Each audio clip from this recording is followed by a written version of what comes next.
Today was a jammed-packed day as we are all cramming to get in before the Thursday night football game against the Rams, where the 49ers have openly spoke about how they are in playoff mode. It is official.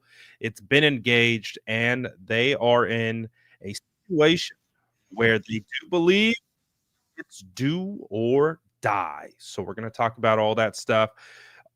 Yesterday, we right before we came on and did our live, Deebo Samuel dropped his tweet. So we have now had an opportunity to not only hear from Deebo Samuel further, but we've heard from Kyle Shanahan. We've heard from Brock Purdy on the tweet scene round the Twitters first. So we'll talk about that fallout. We'll talk about some of the players who could potentially be in danger for this upcoming game against the Rams. We'll talk about all the things that are going down, but you guys already know what to do. Drop an SDS in the chat. Smash that like button, and let's talk about it all right now.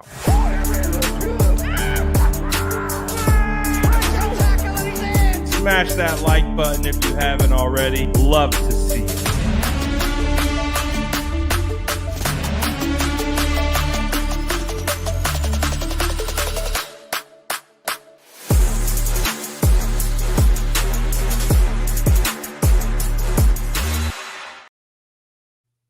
All right, what is going down, guys?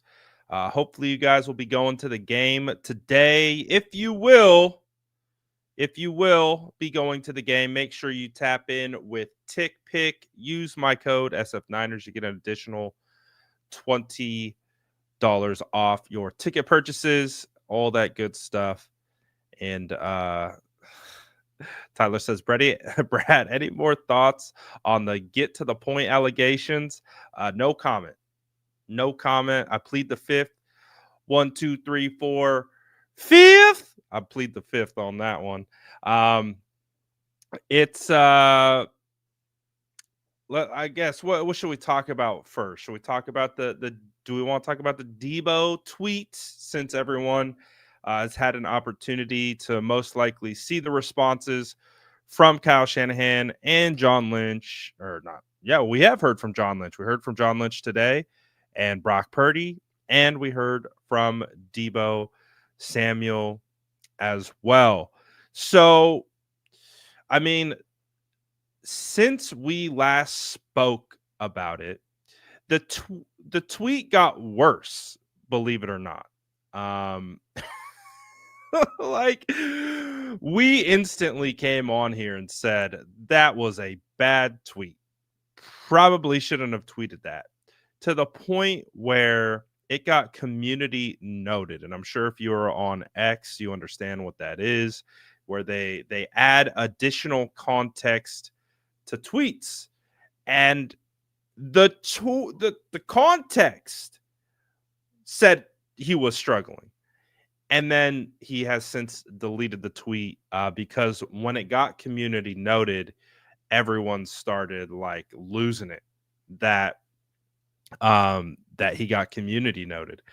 And so he deleted it after that. And again, it was just the exclamation point on how bad of a tweet it was, and just how, again, even if it is true, like even if everything he said was true and whatever, it's still a bad tweet.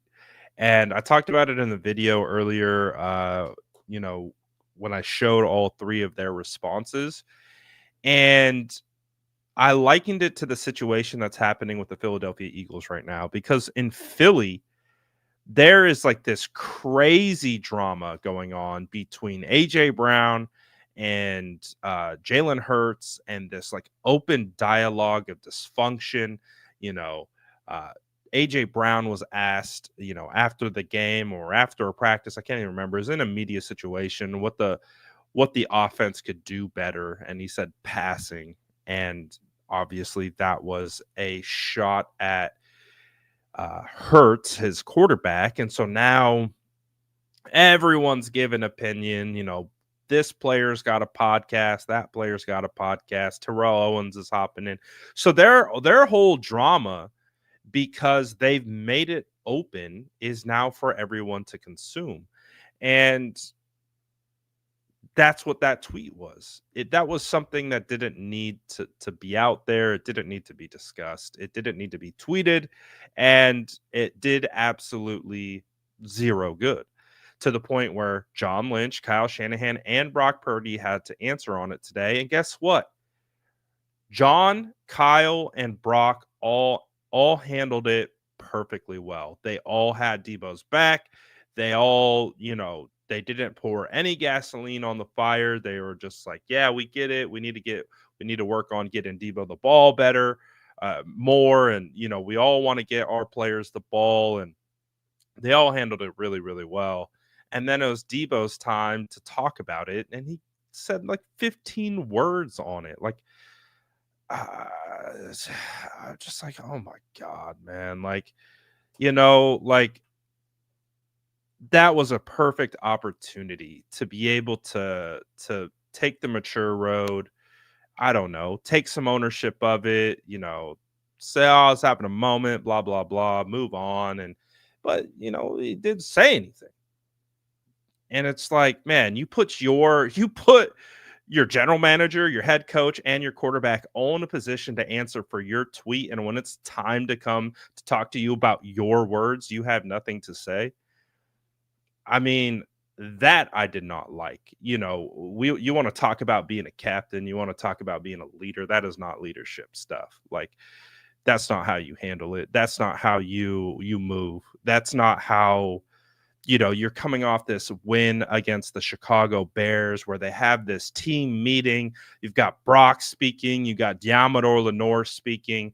They're talking about how it's galvanizing the locker room. And, you got Yetur Gross-Matos walking off the field saying first playoff dub. You got John Lynch being asked about that. And he's like, yeah, we're in playoff mode. That's the mentality. And you're talking about you're not struggling. You're just not getting the ball. Like, come on, man. You've been here. You've been doing this. You have a podcast. You know what it's about to be in the public eye, to say what you need to say, even if it's not even what you feel. But to generate drama right now around your team when your team has already gone through so much, and to add to that, for what? For what? News break. Breaking news. George Kittle, Deebo Samuel, Brandon Ayuk, Juwan Jennings all want the ball more.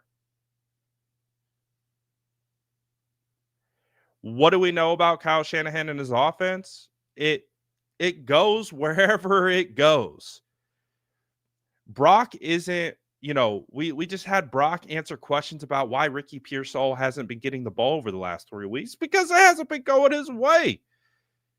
It's not in line with his reads and progressions. It's not in line with how the defense is playing them. It's not in line with how the scheme is setting up to feature or get someone the ball. It's just the nature of this offense. I mean, how often have we talked about Brandon Ayuk not getting enough targets? Why isn't George Kittle getting the list? Everyone. Yet Deebo Samuel actually has designed plays that are only for him. And that's why I don't like any of it. I really don't. And then just hearing him talk about it, I was just like, come on, dude. Like, say something.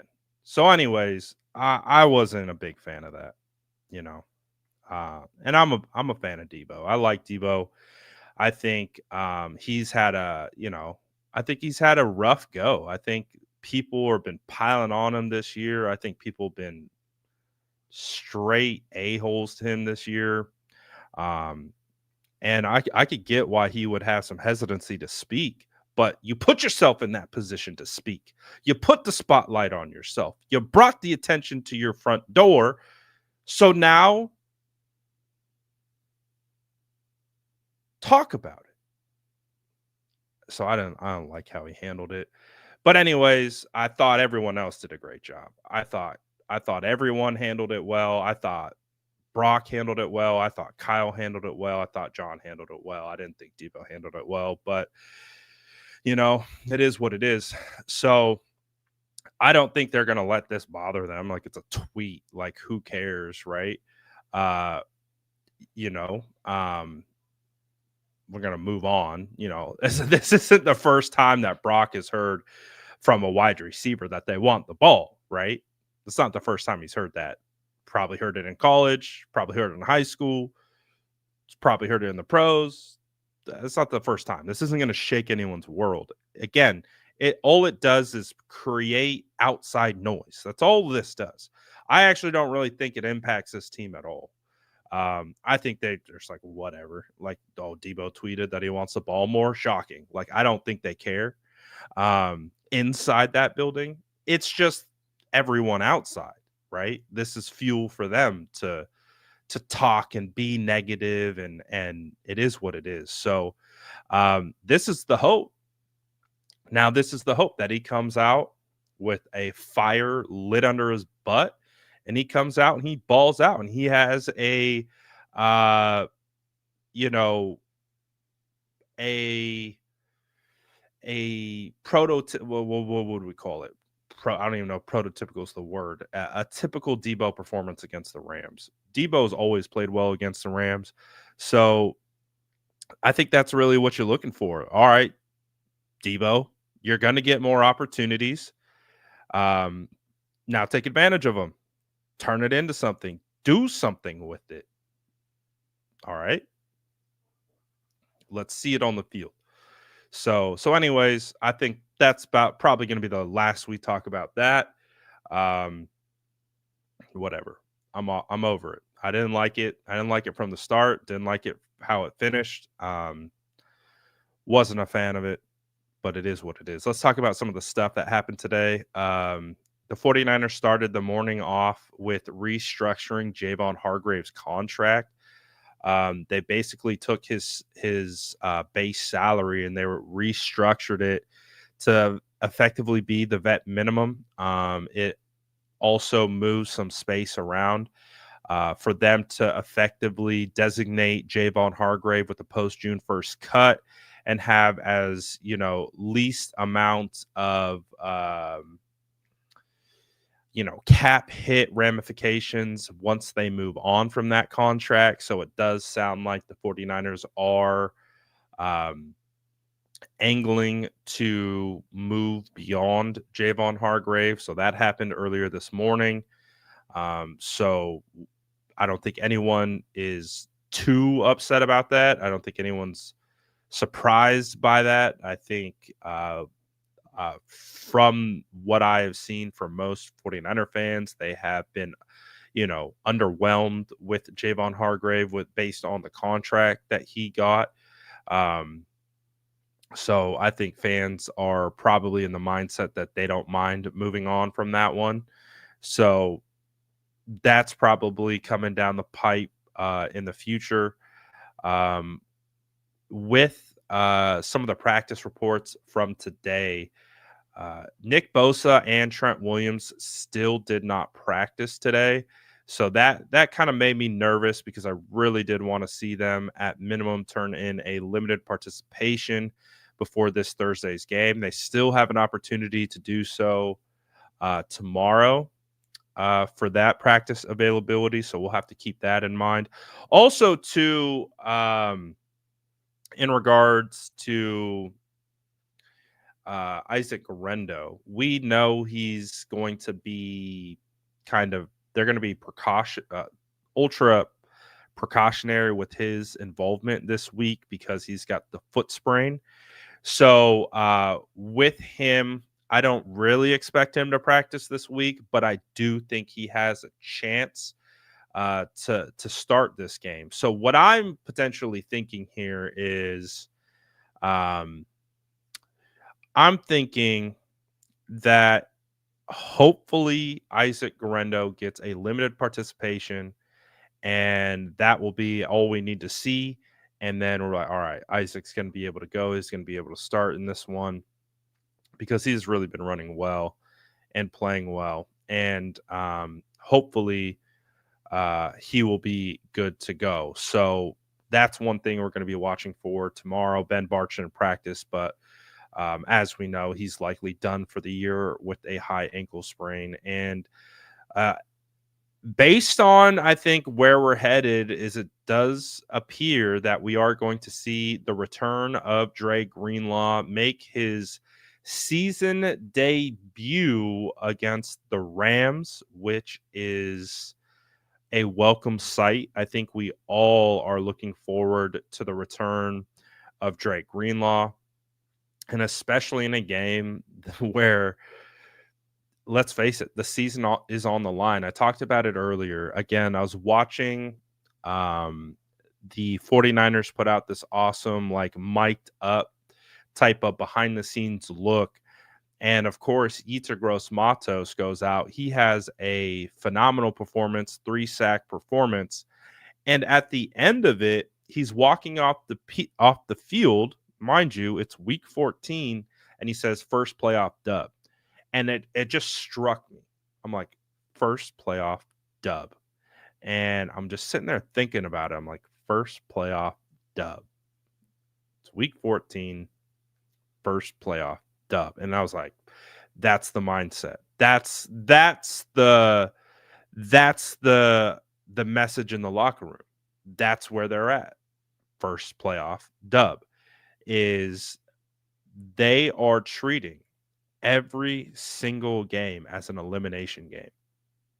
So when you want to talk about how this team's back is against the wall, they let us know. John Lynch was asked directly about that because that tweet did some numbers, and he was asked directly about it.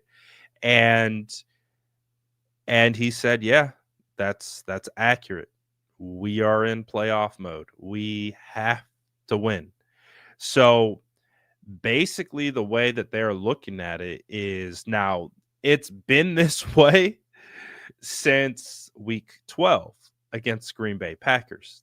It was playoff mode back then, but they aren't mathematically eliminated yet. So that still means they have the opportunity to run the table, win against the Rams, Dolphins, Lions, Cardinals, and they need someone to drop a game somewhere.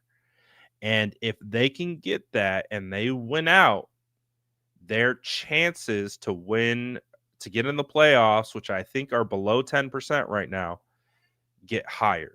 So it just tells you where they're at. They aren't in tank mode. They aren't in pack it in mode yet. And I think that's what we saw. I think the performance that we saw against the Bears matched that. I think what we saw was a team who was treating that like a playoff game. And that's why we saw the urgency. That's why we saw the energy and why they were playing that way. So that gives you an idea, I think, of what type of mentality and mindset that this team is going to have heading into this game on Thursday. So it's playoff time. These guys are ready to go, and their season's on the line. If they don't win this game against the Rams, it's over. I wouldn't be shocked if they are mathematically eliminated with a loss to the Rams. Um, it might just somehow, like, drop down to maybe, I don't know, 1%, right? But if they don't win against the Rams, like, we understand that they're not going anywhere this year. So um yeah, it's it's a big game coming up, and it is going to be, I think it will be a playoff atmosphere at Levi's. I was at the game this last week with the Bears versus the Bears, and fans were still in it. They were still in it. There were a lot of Bears fans there, but the 49er fans they still packed the stadium, and they were still loud, and they still showed up. And so I think everyone recognizes that the season's on the line, and you don't want a division opponent to send you packing. So this is gonna be a crazy game. I really do think about it because the Rams are healthy and they're playing well. And I talked about Jared Verse. Jared Verse is one of the one of the best edge players in the entire league. And I still think Jared Verse is the best edge player that they have played all year. And so that's going to be a problem. Fisk is a problem. Byron Young is good. They have a pretty stout, formidable young defensive line. So it's not going to be easy at all. But I think based on everything that we're hearing out of the facility, everything that we're seeing is that this team is going to be treating this game as such. They are going to be ready for this, and they understand that their season is on the line. So it's going to be a wild one. It's going to be a wild one for sure. So it could give us the hope that we need, that the season still has a chance to end with a playoff berth, or it all comes crashing down. So we'll see, man. We will see. Going to be quite the story if the 49ers somehow find a way to get into the playoffs, man. That would be nuts.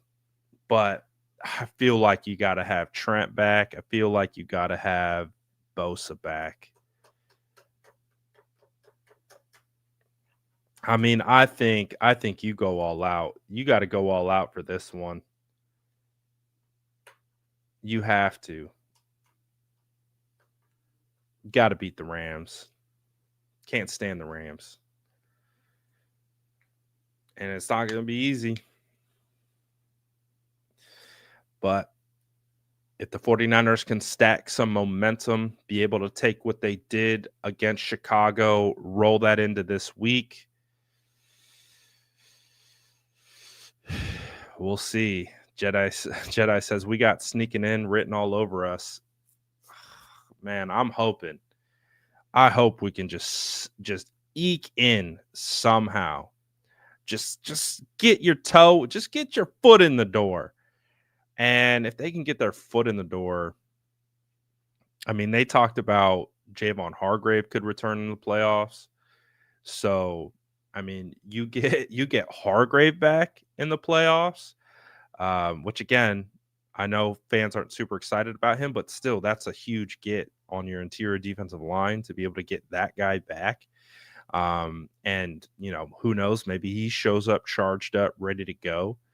And then you're all of a sudden your defensive line is healthy and you got Bosa back and Hargrave and Yetur Gross-Matos is playing well and like Floyd is playing well. And all of a sudden you got Drake Greenlaw back and all of a sudden you got Talanoa Hufanga back. And you're like, you look around and you're like, hold on a second. We might actually look like a good team. It might have taken all freaking year to get to this point. But look, we got a good team. So, man, I hope, dude. I hope. I mean, even like, listen, even if we don't go far, in the playoffs, just getting to the playoffs, I think would be a ride, right? Would be a a big win on what we would consider a really bad year. And you want to talk about taking momentum and channeling that into the next season. that would be a huge opportunity to do that and really figure out who's here for the long haul. Like who's going to be a part of this 2025 team? Who's not going to create distractions for your team? Who's going to energize your team? Who's going to push your team forward? Who are those guys? And so we'll see. We'll see what happens. But that would be nuts if they figured that out. So, you know, I pretty much had the hope beaten out of me. We're still huff and hopium a little bit. But maybe, just maybe, they figure it out. So I don't know. Hopefully they get it done. But it's going to be a short one today. I think the 49ers are actually practicing right now under the stadium lights, which is pretty cool. But with that being said, I'm out. Appreciate everyone as always for tapping in and vibing with the channel. And if we get this win this week, whoo, need it. Grab your cookies on the way out. Appreciate you all. I am out of here for now. Peace.